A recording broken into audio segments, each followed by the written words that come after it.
পৃথিবীর সবথেকে খতরনাক যদি গদি মিডিয়া দেখতে হয় বন্ধুবান্ধব, ঠিক আছে, এই ভিডিওটা আপনারা মিস করবেন না, ঠিক আছে।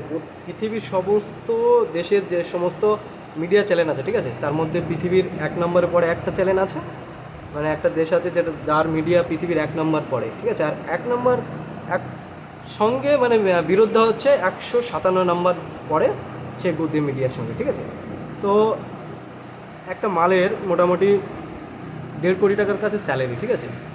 তো মানে কীভাবে যে 1.5 কোটি টাকা দেয় সেটা আমি ভাবছিলাম এতদিন, এই না হলে কি দেয়, কীভাবে চাটতে হয় এর সঙ্গে শিখুন, ঠিক আছে। মালটা মানে চেটে চেটে চেটে চেটে মনে হয় জিভটাও হালকা হয়ে গেছে, 1.5 কোটি টাকা মাসে স্যালারি পায়। কেন ভাই পাবে না? এত যদি চাটতে পারে, এত সুন্দর যদি চাটতে পারে তো অবশ্যই পাবে, এটাই তো তার প্রমাণ। দেখুন আপনারা। हेल यंग की उम्र लगभग 28 साल है। पत्रकारिता में इस रिपोर्टर का कुल अनुभव 5-6 साल से ज्यादा का नहीं है। कल शाम तक एक्स पर हेल लंग के सिर्फ 850 फॉलोअर्स थे, 850। लेकिन अपने इस व्यवहार के बाद वो भारत में विपक्षी नेताओं की फेवरेट बन गई है और कुछ ही घंटों में उनके फॉलोअर्स की संख्या 33,000 से ज्यादा हो चुकी है। इस समय हेल लंग, जिनके कल 850 फॉलोअर्स थे एक्स पर, आज 33,000 से ज्यादा फॉलोअर्स हो चुके हैं।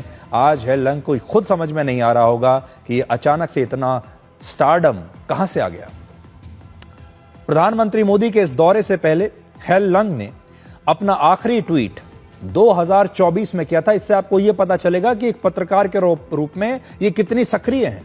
अब 2026 चल रहा है, इनका आखिरी जो ट्वीट था एक्स पर या ट्विटर पर आप कह लीजिए, वो 2024 में था, से 2 साल पहले। भारत में प्रधानमंत्री मोदी के विरोधी हेल लंग को बधाई दे रहे हैं, भारत के अपमान पर वो तालियां बजा रहे हैं और वो ये भूल गए कि ये अपमान प्रधानमंत्री मोदी का नहीं है, ये अपमान भारत का अपमान है।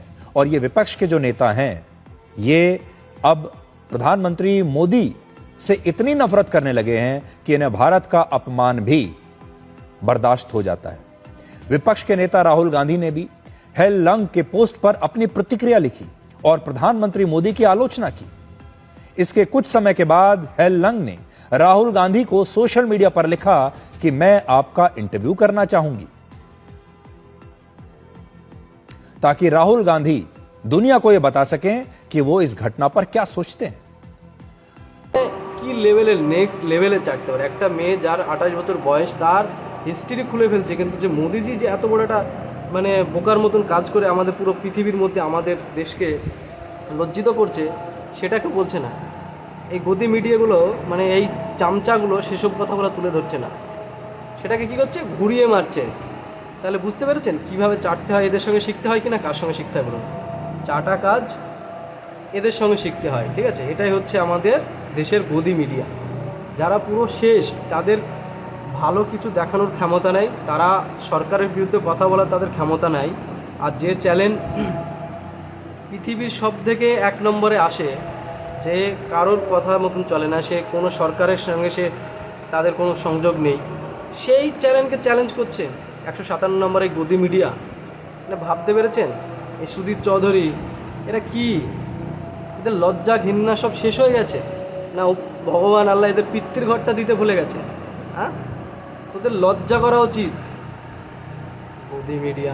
তো গাইজ, সবাইকে রিকোয়েস্ট করবো ভিডিওটা অবশ্যই দেখবেন, ঠিক আছে। খুবই সুন্দর একটা ভিডিও, যে কীভাবে চাটতে হয় শিখুন এদের সঙ্গে।